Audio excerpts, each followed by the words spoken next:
Hi there, and welcome to this day in history for September 3rd. I'm having to transition my mind over from August to September, and it's not even the beginning of the year. September 3rd is the 246th day of the year in the Gregorian calendar, 247th in leap years, with 119 days remaining to the end of the year. Today's word is verisimilitude. You can pronounce that verisimilitude or verisimilitude.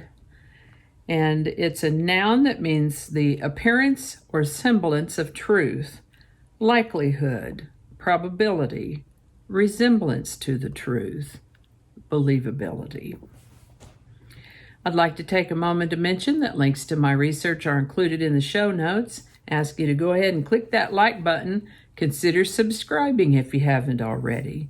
Feel free to share this video. You can do that with a link in your email, messaging, or social media. And let me know your thoughts in the comment section.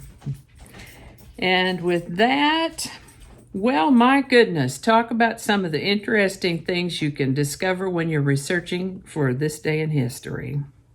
For example, San Marino is one of the smallest nations in the world and the world's oldest republic still in existence. It was founded by Saint Marinus on September 3rd in the year 301. Of course, I had to run this down and get some more information about it. It turns out San Marino is located way up on the boot of the Italian peninsula. The entire country covers an area of about 23.6 square miles and contains a population of somewhere around 33,000 to 34,000 people. I'd have to say they're doing something right. Their economy is based on finance, industry, services, and tourism, and is one of the wealthiest countries in the world per capita. They are reported to have a stable economy with one of the lowest unemployment rates in Europe, and get this, no national debt, and a budgetary surplus. San Marino is the third smallest country in Europe after Vatican City and Monaco, and the fifth smallest country in the world. Now that's just all the modern information about San Marino, and how it came to be founded is even more interesting than that. Maybe we'll talk about that sometime, but today we're going to move on to some of the other items that happened in this day in history, like the birthday of American architect and educator Louis Sullivan, born September 3rd, 1856. He's been called the father of skyscrapers and the father of modernism. He was a mentor to Frank Lloyd Wright. The phrase "form follows function" is credited to Mr. Sullivan. He lived to the age of 67. The first official game of polo was played in Argentina after being introduced by British ranchers on September 3rd, 1875. This is the birthday of Austrian-German engineer and businessman Ferdinand Porche, born September 3rd, 1875. He founded the Porsche Automobile Company and lived to the age of 75. And I recognize that some people pronounce it Porsche. So if that's the way it's pronounced, then I've done it incorrectly. I'm open to correction.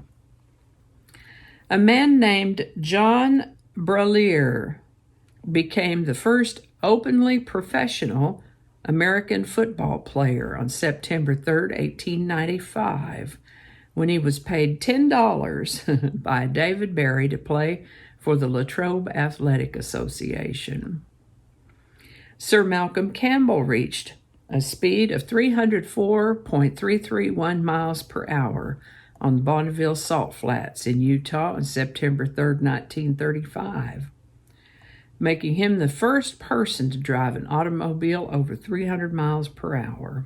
That's pretty dang fast. 100's pretty fast.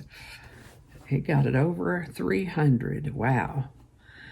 This is the birthday of English historian and author Sarah Bradford, born September 3rd, 1938. She's fluent in 4 languages and has written about a dozen books, mainly biographies. If you're interested in that sort of thing, you should certainly check her out. What brought her to my attention was that I have a relative with the same name, Sarah Bradford. The English historian and author Sarah Bradford, still alive, turns 82 in 2020.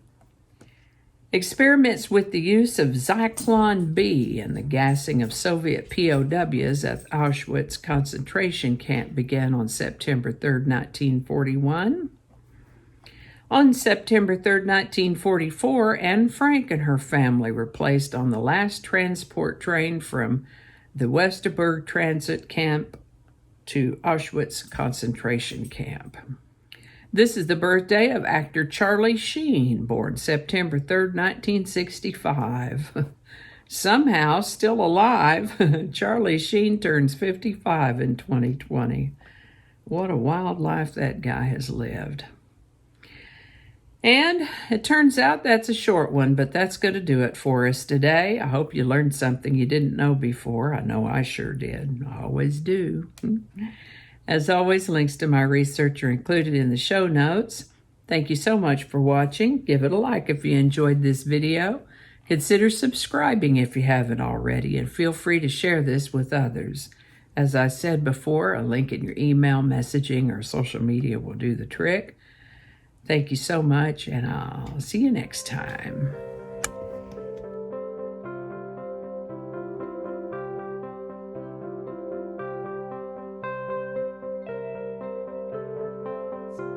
Rest of the Walking Mountains. Okay. There's no apostrophe there. Did I say that right? Okay, let's do that again. This is what happens when you don't clean up your script. I might leave that part out. I don't know how all that's going to go together, or if it's even going to make it to the video. We'll just see. That's not going to go. Yeah, we're going to cut those out. And that'll all be laying on the cutting room floor. So I'll just do that whole thing over. That might not make it into the video. We'll see. Changing it up.